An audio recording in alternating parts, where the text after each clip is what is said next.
માતાજીનું શ્રીફળ ગમે તારે બદલી શકો છો, તેમાં દેવી શક્તિ યાત્રા થશે. એટલે કોઈક ભુવા એવું શીખવાડે કે ના આપણે તો આસોની આઠમે બદલાય છે, તો તમારું મન એવું કહેતું હોય ને કે શ્રીફળ જૂનું થઈ ગયું છે, મારે બદલવું, તો તમારી કુળદેવીને પ્રાર્થના કરી અને જે જૂનું શ્રીફળ હોય એને લઈ અને નવા શ્રીફળની લાલ કપડામાં એક નારાછડી બાંધી અને કળશમાં મૂકી ચાલના કરી અને 9 દાડા કે ચૈતરનો આખો મહિનો તમને જે યોગ્ય લાગે એ પ્રમાણે એની ભક્તિ કરશો ને શ્રીફળની, તે શ્રીફળમાં તમારી માઇન્ડ બેહી જશે. લખી રાખજો, મેરડી આવું.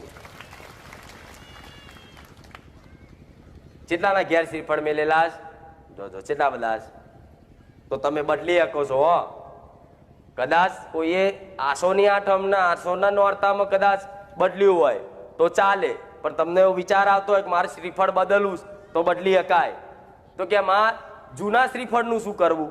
એવું થાય ને, પધરાઈ દેવું કે કોઈ પીપળે મૂકવું કે શું કરવું?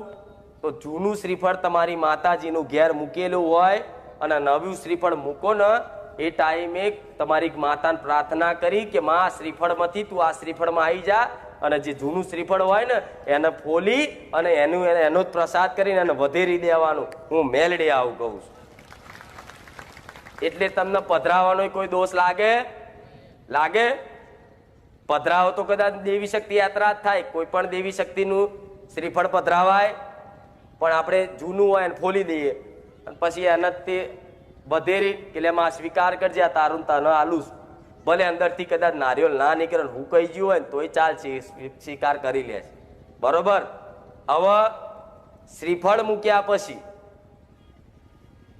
તમારી જે પૂજા વિધિ હોય, મને બહુ વધારે નહીં કહેવું, તમે એટલા બધા ડફોર નહીં કે પૂજા કેમની કરવી એ ખબર ના પડે.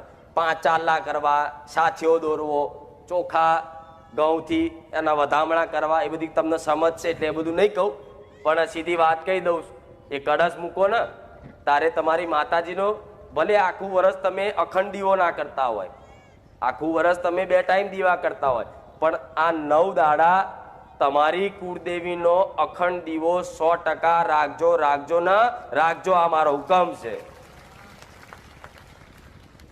એ કળશ મૂકી અને એની આગળ અખંડ દીવો ચાલુ કરો કે માં આખું વર્ષ તો અખંડ નહીં કર્યો, પણ માં આ 9 દાડા તારા અખંડ દીવા રાખીએ છીએ, બિરાજમાન થજો.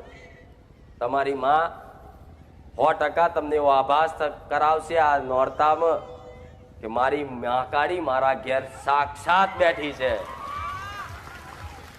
મારી ચામુંડા મારા ઘેર હાજરા હજુર બેઠી છે.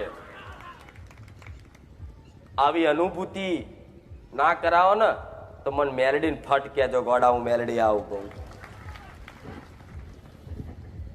એટલે એવી રીતે પૂજા કરી અને કહે છે કે માતાજી ઉપવાસ કઈ રીતે કરવા? તો પહેલી ઉપવાસ શું છે એ થોડી સમજ આલું.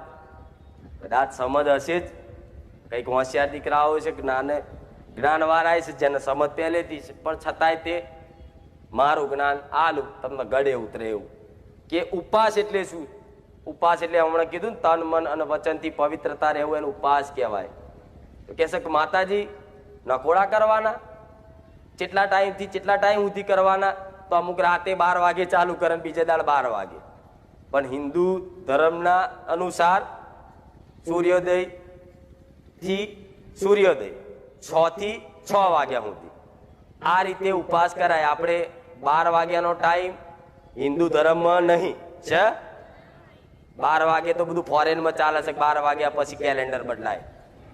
અહીં નહીં, આ તો વિક્રમ સંવંત વાળો દેશ છે. એટલે અવારમાં જયારે ઉગતો પહોર થાય ને, જયારે હું મેલડી મારા સૂર્યનારાયણના રથડામાં બેહીને આવું, એ સમયગાળાથી બીજે દાડનો એ સમયગાળો ના આવે ત્યાં સુધીના ઉપવાસ કહેવાય. હવે ઉપવાસમાં મારી નકોડા કરવાના કે એક ટાઈમ જમવાનું?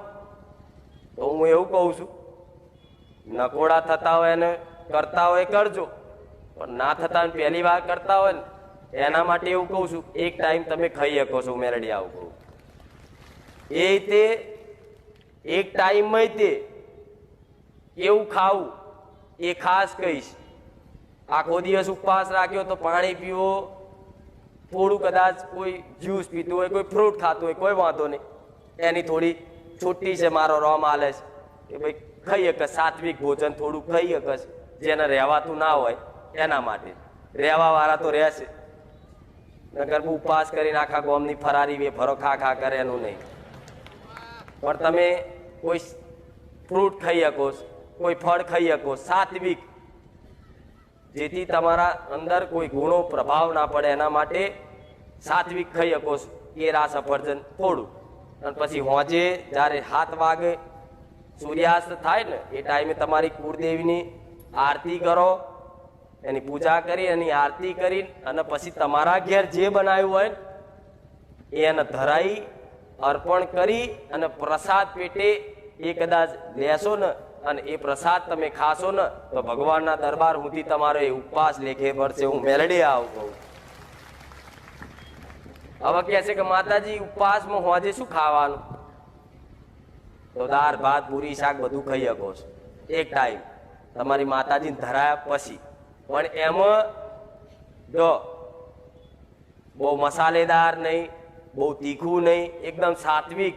જેમ તમે ક્યાંય બહાર ધામે તો ફરવા જ્યા છો ને, બાપા સીતારામ કે પછી જલારામ બાપાએ કે સ્વામિનારાયણ મંદિરમાં જયા છો ને, ઘણા જ્યાં છે. તો ત્યાં ખીચડી હોય તો કેવી હોય? એકદમ મોરી મોરી સાત્વિક. એવું સાત્વિક ભોજન બનાવીને ઓછું મસાલેદાર, ડુંગળી લસણ વગરનું. આમ આડા દાડે તમે ડુંગળી લસણ વાળું મંચુરિયન બધું ખવડાવો છો એ ચાલશે માતા. પાલક પનીર ને બધું જે ભાજી પાવ જે ખવડાવો ચાલશે, એ ભાવથી ખવડાવો. પણ આ 9 દિવસમાં અને બધા નિયમ છે, નીતિ નિયમ છે. એટલે આ 9 દિવસમાં ડુંગળી લસણ વગરનું એકદમ સાત્વિક ભોજન, ઓછું મસાલેદાર, તમારી માતાજીને ધરાઈ અને પછી એ જ તમે ભોજન કરજો. 100% કહું છું, તમારો ઉપવાસ ભગવાનના દરબારમાં લખાશે લખાશે લખાશે. તો કહે છે કે માતાજી ઉપવાસ કરીને પછી બહારથી લાવવું હોય ના લવાય. અમુક ઉપવાસ કરે પછી હોટલનું લાઈન ખાય, મતલબ નહીં. એના કરતા પછી ના થતા હોય તો કે મારી નહીં થાય, હાથ જોડીને રહેવું. પણ કરવા જરૂરી છે. ના કરો એના કરતા કરો એ બહુ મોટું ફળ આલશે. ના કરવા વાળાને ફળ મળે ધીરે ધીરે, પણ વાર લાગે. પણ આ જલ્દી થોડો ગલ્લો ભરાશે. આ શું ખોટું? પેલું 12 મહિના લાગે, 6 મહિના 3 મહિના ભરાશે. એટલે આટલું કરજો. કરશો ને? કેટલા કરશે? ભલે રામ, કોઈ વાંધો નહીં. ના થાય તો એ વાંધો નહીં, વચન નહીં લેતી. પણ આ તો કઈક ભાવિકોને કહેવું હતું કે માતાજી કહેજો અમને કઈ રીતે કરવું, તો આ શીખવાડ્યું. બરોબર? હવે 9 દિવસ પહેલા દાડથી શરૂઆત એવી કરજો કે બહુ ગારો બોલતો હોય ને બહુ ખરાબ વાતો કરતો હોય ને એની જોડે બેહવું. આ શું ખોટું? નકર જો એની જોડે બેઠા અને એની વાતોમાં આવીને કોઈ ગુસ્સામાં આવીને કે ગમે તે મોઢામાંથી ગાર નીકળી જાય ને તે ઉપવાસ ફેર. વચનથી તમે અપવિત્રતા થઈ જાય, બોલી નાખી ગાર, ખરાબ શબ્દ નીકળી ગયો, દેવી શક્તિ યાત્રા થાય કે તે તો સંકલ્પ કર્યો કે મા તન મન વચનથી શુદ્ધતા રાખીશ, તો ગાર ચમ બોલ્યો. દીકરીઓમાં કઈક બોલી જાય છે, જોઉં છું. ધ્યાન રાખવું. કોઈ ગારો વાળું હોય, કોઈ તમને જેને જોઈને તમને ચીડા ગુસ્સો આવતો હોય એવા વ્યક્તિ જોડે વાત નહીં કરવી કે હોમે નહીં જવું. અને બોલન તોય તે સહન કરી લેવાનું. માતાજીને પ્રાર્થના કરે કે મારી આ ઉપવાસના ટાઈમે કે આ બખારા કરે છે, માં હાચવી લેજે. નકર આ બધી માયા છે ને, નડવા વાળા દેવ જે તમને નડતર રૂપ થાય છે ને તાર, એ બધા દેવ છે ને, આ બધા તમે ઉપવાસ કરશો ને તો તાકીને બેઠા હોય રાક્ષસ જેવા દેવ. ઉપવાસ કર, ભંગ પડાવું. એટલે ઉપવાસના દાડે કકરાટ કરવાનું, ઝઘડો કરવાનો, ગારા ગારી થઈ જાય. ઉપવાસ દેવી શક્તિ જતી રહે, નાહી જાય બહાર. આ તો આખી નરી ગારો જ બોલ કરે. લેણ મારું કામ નહીં. નાહી જાય કે નહીં? મહાકાળી બહાર જતી રહે, ચામુંડા જતી રહે, બહુચરી જતી રહે કે નહીં? જો ઘરમાં ગારાગારી થતી હોય, નોરતામાં માતા કંકુના પગલે તમે બોલાવી હોય અને ઘરમાં કકરાટ કંકાસ કરો, ઝઘડો કરો, ગારાગારી કરો, માતા સટકી જાય. જા આઈશ, આવતા ચૈતરમાં બોલાઈશ તાર. હવે આવતા ચૈતરમાં આવતા તો સુધી તો તમારું આવતા ચૈતર સુધી તો તમારું બધું પૂરું થઈ જાય. પછી શું કામ છે? એટલે આ સાચવી લેજો. નાચવાય તો મને પ્રાર્થના કરજો, કા તમારી ઘરની માતાને પ્રાર્થના કરાય, માં તારી જ ભક્તિ કરું, તારા જ ઉપવાસ કરું, સફળ કરાવજે.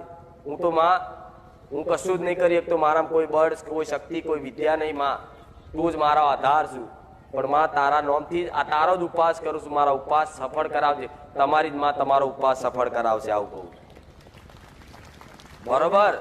હવે બીજી વસ્તુ, મોબાઈલ. આ મોબાઈલ થી શેટા રહ્યા છો, વાપરો એનો વાંધો નહીં, કોકનો ફોન આવે તો કોમની વાત હોય બધું, પણ આખો દાડા ઇન્સ્ટાગ્રામ લઈને નહીં વરખતા હો. આ બધું બંધ કરી દેજો. એના પ્રભાવ પડશે તમારા મગજ ઉપર, તમારા મન ઉપર, અને એક ખાલી વિચાર માત્ર બી તમારું મન ચંચલ છે, તરત તમારા ઉપવાસ તૂટી જશે, લેખે લાગશે નહીં, અને તમે દુઃખી થશો ને દુઃખી તમારી માતા થશે. એટલે મોબાઈલથી શેટા રહેશે. જો એવા વાતાવરણમાં રહેશો ને તો 100% તમને વિચારે આવશે ને ગારે બોલાશે ને બધું થશે. થશે કે નહીં? પણ આપણે એવા વાતાવરણમાં રહેવું. પહેલાના ગઈડિયા જોજો, વાપર્યું હશે કે નવ નોરતા હોય ને તારે માતાજીનો જે તે ભૂવો હોય ને એ મઢમાં ઊંઘી જાય. વાપર્યું છે ને? એના મઢમાં જ એની આગળ ઊંઘી જાય અને છાતી પર જવારા થાપ.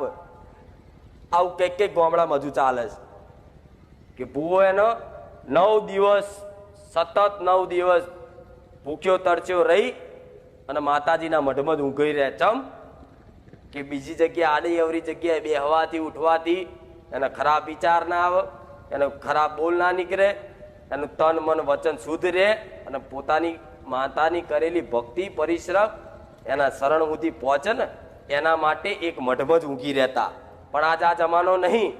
ભલે તમારું નહીં કોક તમે 24 કલાક 9 દાડા મઢમાં પડ્યા રહેજો, પણ થોડું પાલન રાખી અને તમે સમજુ છો, હોશિયાર છો, એટલે મારે બીજી બધી ભાષામાં વાત કરાય નહીં, પણ તમે સમજી હું શું કહેવા માંગુ છું એવા નીતિ નિયમ પાલન કરી અને 9 દિવસ સાચવી લેજો. મારો રોમ રાજી રહેશે, તમારી ઘરની માતા રાજી રહેશે, અને હું મેલડી રાજી રહીશ.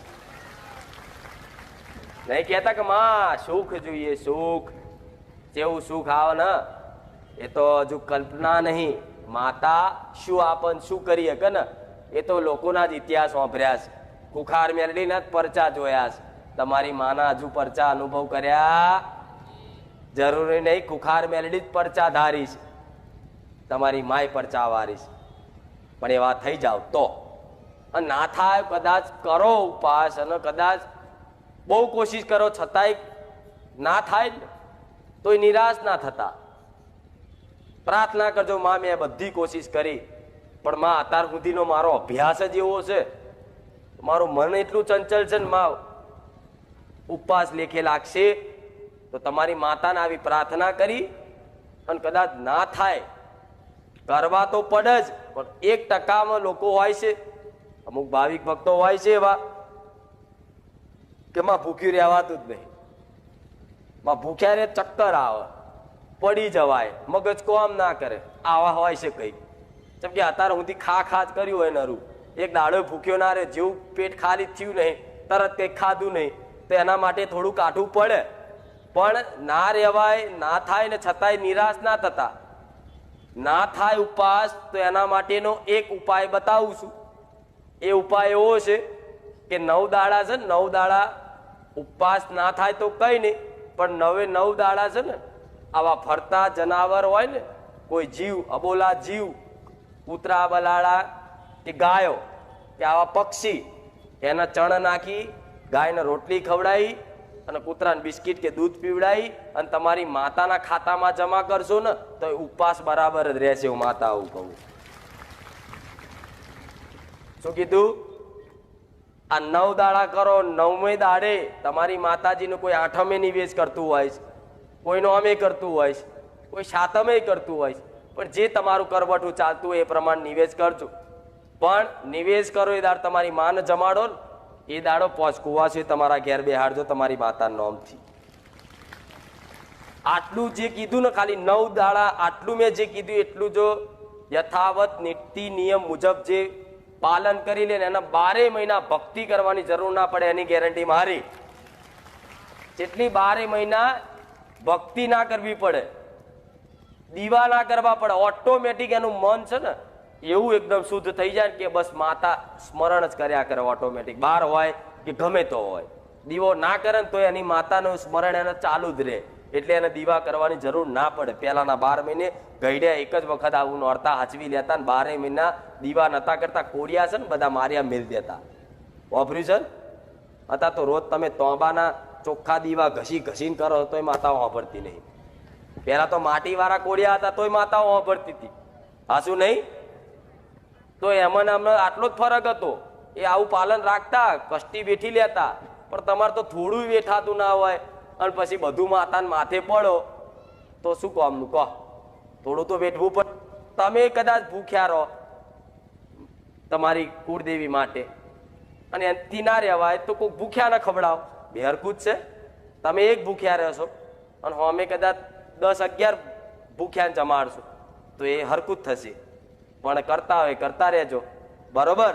હવે બીજી એક વાત, આ ચૈતર મહિનામાં જો બધાના માતાજીના પ્રસંગો ને અવસરો બધાના આવશે. કોઈ મોટું કુટુંબ વાળો હશે ને જે પરિવાર, એના ઘરમાં કોઈને રમેલ આવવાની, કોઈને માંડવો આવવાનો, કોઈને જવારા થાપશે, કોઈને પ્રાણ પ્રતિષ્ઠા, કોઈને ફોટો પ્રતિષ્ઠા, આ બધું થશે ને. કોઈને બાબરી, બાધા, લટ, આ બધો એ લેવાનો એક સમયગાળો ચોગડ્યું. તમારા ઘરમાં કુટુંબમાં આવો કોઈ અવસર હોય કે ભાઈ માતાજી અમારા કુટુંબ વાળા ચૈતરમાં ભૂવા થાપવાના છે નવા, તો માં બધા કુટુંબ વાળા નહીં માનતા, તારા પારે નહીં આવતા, પણ હું એમાંથી એક